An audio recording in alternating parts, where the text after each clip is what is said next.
ನಮಸ್ಕಾರ. ಇವತ್ತೇನು ಡಾಕ್ಟರ್ ಸಿದ್ಧಲಿಂಗಯ್ಯ ನಮ್ಮ ಕವಿಗಳಾದ ದಲಿತ ಕವಿಗಳು ಕರ್ನಾಟಕದ ಆಸ್ತಿ ಅವರು.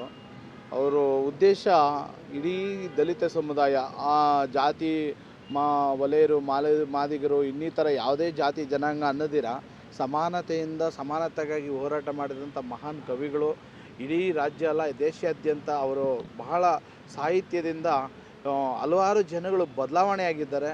ಅವರ ಒಂದು ಏನು ಕ್ರಾಂತಿಕಾರಿ ಒಂದು ಹಾಡುಗಳಿಂದ ಇಡೀ ರಾಜ್ಯದ ಜನತೆ ಬೆಚ್ಚಿ ಬೀಳುವಂಥ ಕೆಲಸ. ಈ ದಲಿತ ಸಮುದಾಯಕ್ಕೆ ಯಾವುದೇ ರೀತಿ ತೊಂದರೆ ಆದಲ್ಲಿ ಆ ಒಂದು ಹಾಡನ್ನು ಕೇಳಿದರೆ ಸಾಕು, ಎಂಥವರು ಈ ಒಂದು ಸಲ ಯೋಚನೆ ಮಾಡುವಂಥ ಪರಿಸ್ಥಿತಿಗೆ ತಂದುಕೊಟ್ಟಂಥ ಮಹಾನ್ ಕವಿ.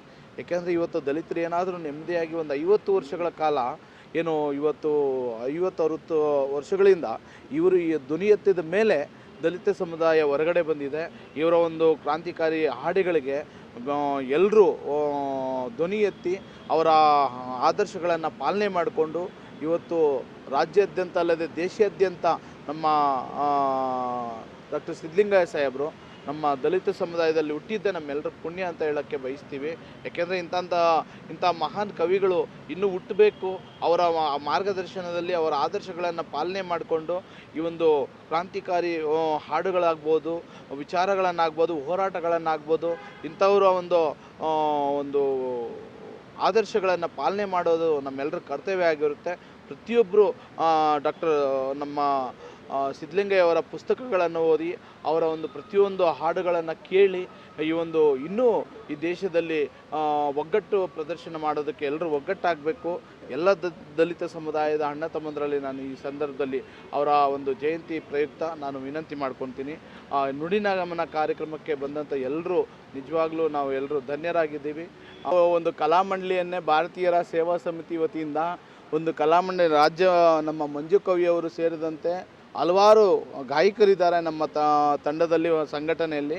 ಅವ್ರನ್ನೆಲ್ಲ ಒಂದು ಕಲಾಮಂಡಳಿ, ರಾಜ್ಯ ಕಲಾಮಂಡಳಿಯಿಂದ ಆದಷ್ಟು ಕೂಡಲೇ ಒಂದು ಕಲಾಮಂಡಳಿಯನ್ನು ರಚಿಸಿ ನಮ್ಮ ಸಿದ್ಧಲಿಂಗಯ್ಯವರ ಹಾಡುಗಳನ್ನು ಮತ್ತೆ ಈ ರಾಜ್ಯಕ್ಕೆ ಮುಟ್ಟುವಂತೆ ನಾವೆಲ್ಲರೂ ಮಾಡ್ತೀವಿ. ಅವರ ಆದರ್ಶಗಳನ್ನು ಪಾಲನೆ ಮಾಡ್ತೀವಿ. ಅವರ ಗೀತೆಗಳನ್ನು ನಾನು ಸಹ ಮುಂದಿನ ದಿನಗಳಲ್ಲಿ ಹಾಡಿ ಈ ಸಮಾಜವನ್ನು ಕಟ್ಟುವಂಥ ಕೆಲಸ ಮಾಡ್ತೀವಿ. ನಾನು ಸುಮಾರು ಒಂದು 20 ವರ್ಷಗಳಿಂದ ನಾವು ರಾಜಕೀಯದಿಂದನೇ ದೂರನೇ ಇದ್ದೀವಿ. ಯಾವುದೇ ಕಾರ್ಯಕ್ರಮಕ್ಕೆ ಯಾವ ರಾಜಕಾರಣಿನೂ ಸೇರಿಸ್ತಾ ಇರಲಿಲ್ಲ. ಯಾಕೆಂದರೆ ಈ ರಾಜಕಾರಣಿಗಳು ಸ್ವಾರ್ಥಿಗಳಾಗ್ಬಿಟ್ಟಿದ್ದಾರೆ. ಇವಾಗ ಗೆದ್ದಿದ್ದೇ 5 ವರ್ಷ ಮತ್ತೆ 10 ಕಡೆ ಮುಖ ತೋರಿಸಲ್ಲ. ಅದೇ ದುರಾದೃಷ್ಟ. ಯಾಕೆಂದರೆ ನಾವು ಇವತ್ತು ಒಂದು ಪಕ್ಷವನ್ನು ಆಯ್ಕೆ ಮಾಡಿದ್ದೀವೋ ಇಲ್ಲ ಒಂದು ರಾಜಕೀಯ ಪ್ರವೇಶ ಮಾಡಿದ್ದೀವಿ ಅಂದರೆ ಸಮಾಜಕ್ಕೆ ಯಾವ ರೀತಿ ಕೆಲಸ ಮಾಡಬೇಕು, ಒಂದು ರಾಜಕಾರಣಿಯ ವ್ಯವಸ್ಥೆ, ರಾಜಕಾರಣಿಯ ಕರ್ತವ್ಯ ಏನು ಅನ್ನೋದನ್ನು ತೋರಿಸೋದಕ್ಕೋಸ್ಕರ ಮಾತ್ರ ಸೇವೆ ಅನ್ನೋ ಲೆಕ್ಕದಲ್ಲಿ ನಾವು ಪ್ರತಿದಿನ ಅವರ ಕಷ್ಟಗಳಿಗೆ ಭಾಗಿಯಾಗಿ ಅವರ ಏನು ಮೂಲಭೂತ ಸೌಕರ್ಯಗಳು ಬರಬೇಕು, ಅಲ್ಲಿ ಸ್ಥಳೀಯ ಸಮಸ್ಯೆಗಳೇನಿದ್ದಾವೆ ಪಕ್ಷಾತೀತವಾಗಿ ನಾವು ಪಕ್ಷದಲ್ಲಿದ್ರೂ ಯಾರೇ ಪಕ್ಷದಲ್ಲಿ ಯಾವುದೇ ನಮ್ಗೆ ಓಟ್ ಹಾಕಲಿ ಆಗದೆ ಹೋಗಲಿ, ಕಷ್ಟ ಅಂತ ಬಂದಾಗ ಅವ್ರ ಕೈಯಲ್ಲಿ ಹಿಡಿಯೋದು ಪ್ರತಿಯೊಬ್ಬ ಮನುಷ್ಯನ ಕರ್ತವ್ಯ, ಮಾನವೀಯತೆ ಜೊತೆಗೆ ಅವರ ಜವಾಬ್ದಾರಿ ಕೂಡ ಆಗಿರುತ್ತೆ. ಹಾಗಾಗಿ ನಾವು ಯಾವುದೇ ಒಂದು ಪಕ್ಷದಲ್ಲಿ ಗುರ್ಸ್ಕೊಂಡ್ರು ಎಲ್ರಿಗೂ ಸಮಾನತೆಯಿಂದ ನೋಡುವಂಥ ಕೆಲಸ ಮಾಡ್ತೀವಿ. ನಾವು ಹೇಳೋದಿಷ್ಟೇ ಸರ್, ನಾವು ಈ ಒಂದು ಸಂಘಟನೆ ಮಾಡಿರೋ ಉದ್ದೇಶನೇ ನಾನು ಬೆಳೆಯೋದಲ್ಲ, ನನ್ನಿಂದ 10 ಜನ ಬೆಳಿಬೇಕು. ಅದು ಯಾವುದೇ ಸಮುದಾಯ ಆಗಿರಲಿ, ಯಾವುದೇ ಜಾತಿ ಧರ್ಮ ಆಗಿರಲಿ, ಪ್ರತಿಯೊಬ್ಬ ಬಡವರಿಗೆ ಏಳಿಗೆಗಾಗಿ ನಾವು ದುಡಿಬೇಕು ಅನ್ನೋದು ನಮ್ಮ ಉದ್ದೇಶ. ಅದರಲ್ಲಿ ಜಾತಿ ಧರ್ಮ ಅನ್ನೋ ಉದ್ದೇಶ ಅಲ್ಲ. ನಾವು ಪಕ್ಷದಲ್ಲಿ ಇಲ್ಲದೆ ಹೋಗಲಿ, ಸದಾ ನಾವು ಜನರ ಸೇವೆ ಮಾಡೋದಕ್ಕೆ ನಾವೆಲ್ಲರೂ ಸಿದ್ಧರಾಗಿದ್ದೀವಿ. ಮಾಡೋದು ಜನರಿಗೋಸ್ಕರ ಹುಟ್ಟಿದ್ದೀವಿ, ಜನರಿಗೋಸ್ಕರನೇ ನಾವು ಜೀವ ಕಳ್ಕೊಳ್ಳೋದಕ್ಕೂ ಸಿದ್ಧ ಆಗಿರ್ತೀವಿ. ಇವತ್ತು ನಾವು ರಾಜಕೀಯ ಪ್ರವೇಶ ಮಾಡ್ತಾ ಇರೋದು ಅದೇ. ಇವತ್ತು ಎಲ್ಲ ಧರ್ಮದಲ್ಲೂ ಬಡವರಿದ್ದಾರೆ, ಅವ್ರ ಪರವಾಗಿ ಇರೋರಿಗೆ, ಹೊಟ್ಟೆ ತುಂಬಿರೋರಿಗೆ ಬಿರಿಯಾನಿ ಕೊಡಿಸಿದ್ರು ವೇಸ್ಟೇ. ಹಸಿದವ್ರಿಗೆ ಅನ್ನ ಕೊಡಬೇಕು, ಮನೆ ಮಠ ಇಲ್ದಿರೋರಿಗೆ, ಗುಡಿಸಲಲ್ಲಿರೋರಿಗೆ ಒಂದು ನೆರಳು ಕೊಡಿಸ್ಬೇಕು.